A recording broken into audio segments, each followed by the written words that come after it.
4 senators have gotten in on the conversation about Activision and Microsoft merging. Let's talk about what they said and some reasons why I think their argument could have been stronger, but why I don't think it holds a lot of water. Let's dive in right now.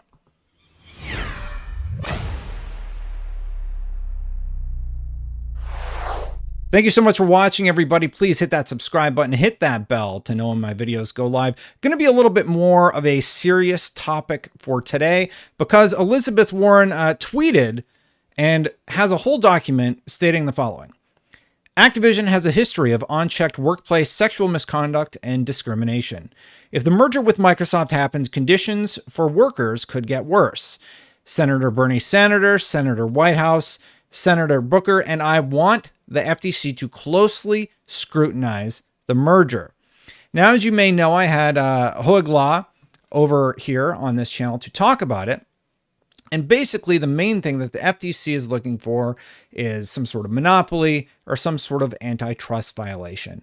It's been made very clear that this is not going to be a monopoly. There is plenty of competition out there on the market, especially with Microsoft being second or third behind Sony and Tencent. And generally speaking, let's get into the letter and why it's strange that this is happening. So they talk about the merger. Here's how they open up. United States Senators Elizabeth Warren, Bernie Sanders, Sheldon Whitehouse, and Cory Booker sent a letter to the FTC Chair Lina Khan, raising concerns about the proposed Microsoft Activision merger and requesting that the agency closely examine the impact on workers. The letter follows Microsoft's recent announcement of its proposed $68.7 billion acquisition of Microsoft Blizzard, a gaming company facing internal blowback after years of unchecked culture of sexual misconduct and discrimination. The lawmakers note that the proposed merger threatens worker-led demands for accountability and could create a dangerous precedent in the industry. They also urge the FTC to oppose the merger if the agency determines that the proposed transaction will enhance monopsony power and worsen the condition for workers. I don't know how it would be possible for this merger to make conditions worse for workers. Yes, if this was going to be a monopoly, it should be stopped. That is what the FTC is looking for. Richard HOEG does a great job of going over monopsony, and basically nothing in there also indicates that this should be stopped. This feels like political posturing to me, and it comes at just such a strange time because the FTC doesn't look at the things that they're flagging. The things that they're flagging are terrible things that happened at Activision as Activision exists today. Let's continue. Workers at Activision Blizzard, following years of rampant sexual misconduct and discrimination and unfair labor practices, have led calls for greater transparency and accountability in the gaming industry, and we are deeply concerned that this acquisition could further disenfranchise these workers and prevent their voices from being heard, said the senators. I do question if the senators have actually looked at the employees' reaction to the Microsoft merger, because I did a story about this not that long ago. And if you looked, here's Dana Paul. The longer the day has gone on, the better I have felt. The news is completely surreal, and it's been weird to feel something akin to hope after so long in the dark. I was beginning to feel like we weren't allowed to have that emotion anymore. I'm stoked about Microsoft acquiring us because Kotick isn't at the top of our organization anymore. He finally has someone to answer to. And in 2023, when Microsoft is allowed to, they are going to kick him out the second they possibly can. All signs point to him stepping down the second they can get him out of there. I'm looking forward to Microsoft replacing him and the rest of the board with people who are competent and not complicit. Welcome, new Activision colleagues and friends. Well, the news is fantastic, and I'm excited to see you join the family. I have one thing to say, and it's fuck Bobby Kotick from the bottom of my heart. So, several employees have talked about how they're excited about this, and there's more out there that you can find. I think I remember back when I made that video, and there was one concern about potential layoffs. Now, unless Microsoft comes in there and basically just lays off half of the people, I don't think it falls into the monopsony concern that the FTC might be looking at. And in addition, when they purchased other companies, that did not happen. And if you continue diving into this concern from Warren about how it could make their working conditions worse, basically, you have to take a look at, well, what are Microsoft working conditions like? Pledges and certifications, tech hiring commitment. They have a veteran hiring commitment, career advancement program. They help employees upskill into higher paying positions. They have a social responsibility pledge and a diversity commitment. This is all from Glassdoor, open source. They have a 4.5 rating for diversity and inclusion at Microsoft, and great perks, challenging work flexibility, great culture, teamwork, diversity and inclusion, competitive salary, career opportunities. And if you look at their place, they were rated one of the best places to work 2022. It looks like that says 2022. And very high ratings. He's the top CEO in 2021. Satya Nadella is 98% approved of the CEO, and 91% of the employees who have written a review on Glassdoor would recommend the location to a friend. It is being compared to Activision Blizzard, which is a place that does not have great Glassdoor reviews and has stuff like this going on that we just discussed. Let's continue about the terrible things about Activision Blizzard in this letter that don't have anything to do with Microsoft. Anyway, Activision Blizzard's frat boy culture has come to light in recent years as regulators investigated allegations of sexual misconduct and discrimination, and Activision Blizzard employees have spoken up about their experiences at the company. In September 2021, Activision Blizzard agreed to pay $18 million to settle allegations with the Equal Employment Opportunity Commission over gender-based harassment and retaliation. Following an investigation that started in May 2020, the EEOC alleged that Activision Blizzard employees were subject to sexual harassment, and the company failed to take corrective and preventative measures. In July 2021, a lawsuit was filed against Activision Blizzard alleging gender-based discrimination, harassment, and retaliation. The Wall Street Journal also reported that Activision Blizzard CEO Bobby Kotick was not only aware of the cultural problems at the company, but failed to tell the board of directors and, in at least one case, directly intervened to protect guilty executives. Activision Blizzard sure does sound like a terrible place when you read all that. Again, though, this is all about Activision Blizzard. They haven't said a single thing negative about Microsoft or how Microsoft acquiring Activision Blizzard would make all of these terrible things somehow worse. And honestly, how do you get worse than what is described in these allegations and cases that have been settled? That's what really frustrates me about this, because there is a way to make a point here, and I'll get to that in a second. There were things that they could have brought up that would have shed Microsoft in a more negative light, but they didn't do so. And if they were going to make this case, they could have made it much stronger. So anyway, in addition to the rampant sexual harassment and discrimination at the company, Activision Blizzard has exploited quality assurance employees through unpredictable and unsustainable working conditions and abruptly fired significant sections of the team from their Raven Software studio. Employees at Activision Blizzard have engaged in several efforts to improve company culture, including at least 3 well-publicized walkouts and a unionization drive among QA testers with the communication workers in America. However, Microsoft's proposed acquisition could interfere with Raven Software's unionization push. Activision Blizzard has declined to voluntarily recognize the union and engaged in union-busting behavior.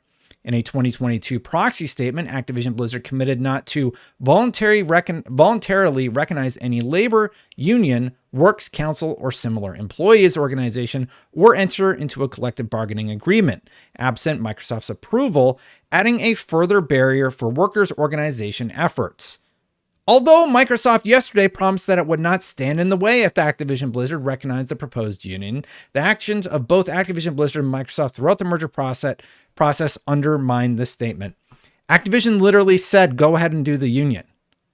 So the whole paragraph is made moot because Microsoft said, yeah, we don't care if Raven makes a union. Microsoft can't really step in and do much. The company can't change too much during the next year to 2023. Activision Blizzard can't. So for stuff like that, they've asked Microsoft for approval. Microsoft has publicly given their approval, saying, do whatever, that's up to you right now. They haven't said don't do it. So that whole paragraph, it holds no weight. They even say that Microsoft said it was fine. We're not going to stand in the way. Like, go ahead and do it, become a union. That's great. As Raven Software and Activision Blizzard drag out the unionization process, many of the workers' calls are already going ignored in the Microsoft acquisition. Over 1,800 Activision Blizzard employees signed a letter calling on Mr. Kotick to step down from the organization. One of union organizers' key demands, which was presented to Activision Blizzard, again, that wasn't presented to Microsoft. Microsoft can't do anything until they own the company in 2023. So anyway, however, Microsoft's proposed deal with the Activision Blizzard is protecting Mr. Kotick. I don't understand how it protects him at all, because they've made it very clear that in 2023, when they take over, according to Bloomberg, that they want him gone the second that they can get him out. So is that on Microsoft or is that on the board members? That is a question I don't know the answer to, but seeing they want to kick him out the second they possibly can, I find it odd that they feel that they're protecting him. Anyway, keeping him in his role as CEO until at least 2023, Microsoft's own history with workers also presents an alarming sign for how Microsoft would treat Activision Blizzard employees. In 2014, 8 years ago, 38 of Microsoft's temporary workers in quality assurance successfully formed a union, only to see the company eliminate all of their jobs 2 years later. Now, when I read this, I was like, okay, that's actually a qualifiable statement. In 2014, 38 temp workers from Microsoft formed a union, and then the company eliminated all their jobs 2 years later. However, when you start reading into that story, it was actually a story about Lion Bridge, specific employees.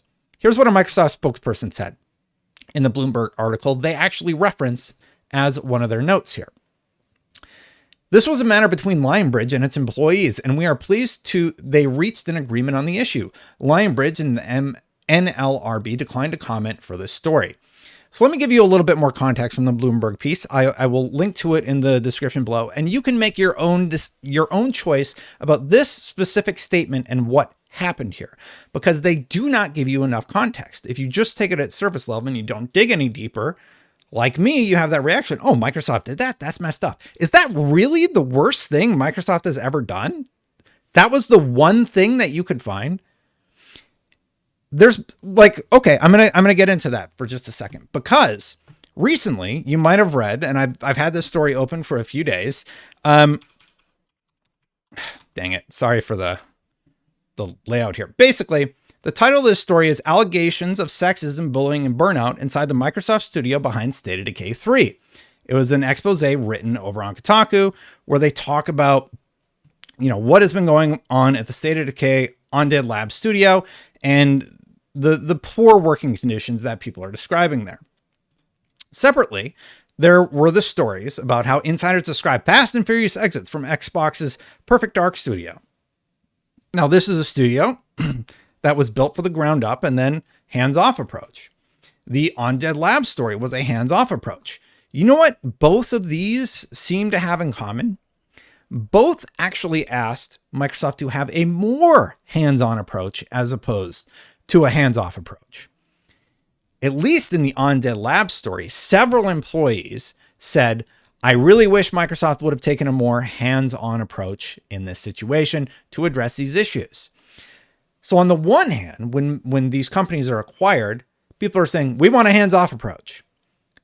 But then in hindsight, they're saying they actually want a more hands-on approach. So I ask you to ask yourself, is it Microsoft's fault for not having a hands-on approach, or were they doing their best to give employees what they wanted, which was a hands-off approach? I think it's a little bit of a gray area for the situation. Now, if there were any reports that directly correlated Microsoft contributing to making lives terrible for employees, then yes, Those should have been included in this report, but they weren't. So let's get back really quick to that conversation that I was talking about. 38 of Microsoft's temporary workers in quality assurance successfully formed a union, only to see the company eliminate all those jobs 2 years later. So I dove into this story a little bit because I was curious. I was like, okay, that's really gross. And separately, why didn't they reference all the stuff back when Microsoft and the whole Windows antitrust case? There's such a better case to be made here than what they have laid out, because all they've done, and we only have like 3 paragraphs left, all they've done is talk about how terrible Activision has been, but they haven't even made a correlation to how Microsoft buying Activision would be a bad thing. That's what's absolutely bizarre to me. So let's dive into this story. Let's read some quotes here. A Microsoft spokesperson says, "This was a matter between Lionbridge and its employees, and we are pleased they reached an agreement on the issue." Lionbridge and the NLRB declined comments for the story. So here's what happened. In 2015, after the union was formed, Microsoft began requiring Lionbridge and other contractors to provide workers with at least 3 weeks of annual paid time off. So Microsoft went out of their way to make the contractor's life better, right? To give them more benefits. Let's continue. Whoops. But the union's negotiations with Lionbridge broke down.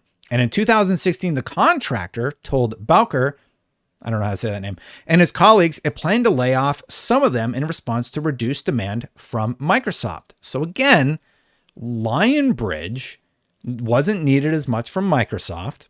So Lionbridge said, well, we're going to fire all those people.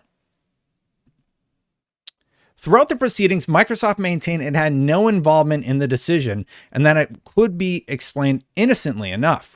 The number of apps in the Windows Store had dwindled to 13% of the 1.1 million offered in 2014, the company said, and it needed less bug testing from Lionbridge, according to a January 2017 memo obtained via a FOIA request.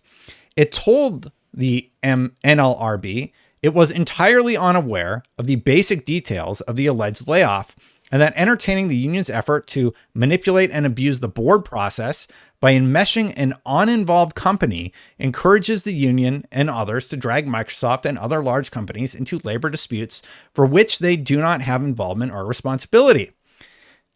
It continues. By then, however, the subpoenas were moot. The union was already finalizing a settlement with Lionbridge to resolve the case by withdrawing the NLRB allegations.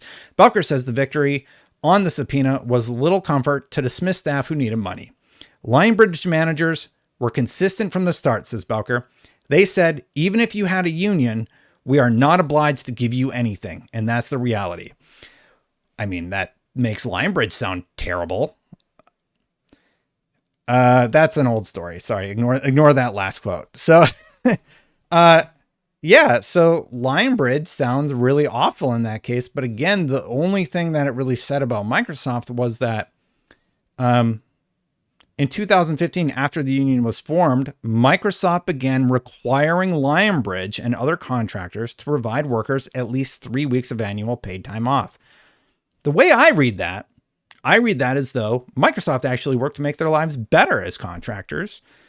And then things just happened because of time, and Lionbridge fired all those people. But come to your own conclusions, but that's the full story. So that's what Warren is highlighting here. Let's get back to what Warren and her colleagues are asking for. Chair Khan recently stated that robust antitrust enforcement can help ensure that workers have the freedom to seek higher pay and better working conditions, and can help promote economic opportunity and widespread prosperity for all. I don't know. I don't really understand how they're being prevented from going elsewhere. A lot of Activision Blizzard employees have already left. Anyway, evaluating whether prospective transactions may harm our labor markets is a critical part of this enforcement, and our Prohibiting Anti-Competitive Mergers Act, which hasn't passed yet, has it? Anyway, would require the antitrust agencies to keep workers front and center throughout any merger review process, continued the senators. However, that's not a law. It would, which means it's not a thing yet. It's not part of the rules. The rules, according to HOEG, watched HOEG's video before making this video. It's very clear that this isn't a monopoly. This letter is about workers. The FTC would only stop if it affected commerce. So like if prices became more expensive or the quality of the product went down due to this merger, then there would be an issue, right? But there's no indication of that. So that's where we're at with the story here. Anyway, continuing. So they pimp their bill here, which they've introduced legislation to ban anti-competitive mergers, restore competition, and bring down prices for consumers. This is not passed. This was, as far as I know, this is not passed. This isn't in effect yet. So we'll, okay, so that's getting a little bit deeper than I know, but if it's been introduced, I have to imagine this has not passed muster yet. Some of the stuff I have seen that I agree with, however, and 4 U.S. senators have written to the Federal Trade Commission to express their concern over the proposed merger between Microsoft and Activision Blizzard. And then the quote was actually sorry, give me a second here. I lost track because stuff's not highlighted. Sorry. This lack of accountability, despite shareholders, employees, and the public calling for Kotick to be held responsible for the culture he created, would be an unacceptable result of the proposed Microsoft acquisition. I agree. And that's why it's great that Microsoft wants him gone the second that he can. Basically, Bobby Kotick has a golden parachute worth $14.5 million, which is rather disgusting, given the fact that he basically is responsible for Activision's current state and all their turmoil. So that's actually a sentiment that I agree with. Again, none of that in the letter that I just read to you all. Stephen Totilo also had a slightly different letter that he had posted, which cited one thing specifically. They said Microsoft capitalized on lower stock prices from the sexual misconduct disclosures. They also signaled that they were willing to prioritize profits over entrenched issues of gender-based discrimination in the organization. Ironically, the article that they cite in that moment is this one. So they say that they don't care about the sexual allegations. They care more about profits than people. And that's the picture that they're trying to paint. And then they source this article. Microsoft takes a big bet that it can fix Activision Blizzard's troubled culture. With a quote from Satya Nadella. Microsoft CEO Satya Nadella said culture is his #1 priority, as he stressed the importance of righting Activision Blizzard's workplace during a conference call last week discussing the acquisition. Microsoft is supportive of the work Activision Blizzard is doing, Nadella said, while also noting that once the deal is closed, Microsoft will have significant work to do in order to continue to build a culture where everyone can do their best work. The success of this acquisition will depend on it, added Nadella. So, one of the best places to work, according to employees who work there or have worked there previously, something like a 90-something% rating on the website, right? A commitment to work on the terrible culture that has been plaguing Activision Blizzard for years. And then this letter where Warren and her colleagues actually go through and outline a lot of the problems that have been happening at Activision Blizzard. My initial response to it was like, you're just going to ignore all the Activision employees who were incredibly excited and hopeful about this merger? It's just bizarre to me. And that's why I felt like this is just political posturing, which I have to imagine is to get more attention to the bill that she wants to get passed, right? And her colleagues, of course. And then the final thing was Microsoft can't really do anything until 2023. The deal won't be done until then. The transaction is subject to customary closing conditions and completion of a regulatory review, which we're going through now, and Activision Blizzard shareholder approval. The deal is expected to close in fiscal year 2023 and will be accretive to non-GAAP earnings per share upon close. The transaction has been approved by the board of directors of both Microsoft and Activision Blizzard. So when you read Warren's letter, she does talk about how she wants the best working conditions possible for people. Let me find her specific phrasing here. They also urge the FTC to oppose the merger if the agency determines that the proposed transaction will enhance monopsony power and worsen the condition for its workers. You know what worsens the condition for workers? A deal like this not going through at this point. They recently had a shareholder vote about this deal going through and told people, here's what's going to happen if this deal doesn't go through, just to be extra clear. Activision Blizzard also detailed the consequences if the merger is not completed. The aforementioned $95 per share payment will not be made, and the company will continue to be listed and traded on NASDAQ. However, Activision warned it expects the price of its stock to decline significantly.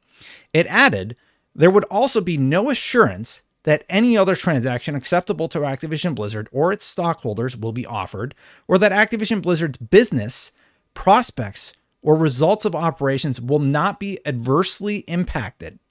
Activision Blizzard and Microsoft will also have to pay each other a termination fee of $2.27 billion from Activision and between $2 billion and $3 billion from Microsoft. So what happens if this deal doesn't go through? You can bet that workers will be adversely impacted, not only because the stock is going to plummet per Activision's own words, but also like the turmoil within the company isn't just going to correct itself overnight. At that point, there is no reason for Bobby Kotick to leave whatsoever, so those calls for him to be gone would continue to be unheard. That's why this is so concerning to me. I read this today, and Microsoft even said, a new Wall Street Journal report Tuesday, citing sources familiar with the deal, says that the companies have agreed that Kotick will leave once the deal closes. If he's no longer with Activision afterwards, his employment contract calls for him to receive a severance package worth nearly $293 million should he lose his job to a corporate takeover, according to financial documents reached for comment. Microsoft representative told Polygon that given the extended close time, the company has nothing more to add, instead pointing to Spencer's initial statement announcing the deal. They can't say much about this legally. Like, they have to be really careful with what they say about it. So look, I am fine with the FTC looking at this whole merger as much as they possibly want to, but I don't appreciate political posturing using this terrible case as an example. There were much better things that could have been used as an example to strengthen this case, but all Warren Sanders, White House, and Booker really did was outline how shitty Activision is. Microsoft, like, looking at the Glassdoor reviews and looking at how shitty Activision is, and Microsoft has plenty of skeletons in their closet that they could have outlined here, but they just failed to at every corner. That's why it's just like, I don't know if this deal's going to go through or if it's not. No matter what happens, like, I truly believe that if Microsoft acquires this company, things are going to change for the better. I truly believe that. They've said they're committed to that, and I believe it. Maybe you don't. Maybe you're more cynical than that. And I'm a very cynical person, so I'm surprised that even I have that response, right? But when you look at what's happened with Activision left to their own devices, look at what they've said is going to happen to their stock and to their company if this deal doesn't go through. To me, that sounds like, hey, we're screwed if this doesn't go through. But anyway, maybe you have your 2 cents. That's my breakdown of the whole Warren Sanders debacle. Hopefully this video wasn't too long for you. Let me know what you think in the comments below. Hit that subscribe button, hit that bell if you like my content. Thank you so much for watching. I do appreciate it greatly. If you want to become a member, memberships are turned on. I'm going to leave links in the comments below to the HOEG video where he also goes over this. He can talk about the specific legal things. And I will also link to the post from Stephen Totillo, who broke this originally, and the post from Elizabeth Warren over on warrensenate.gov. Thank you so much for watching. I'm going to get out of here. I'll see you for the next one. Bye for now, everybody.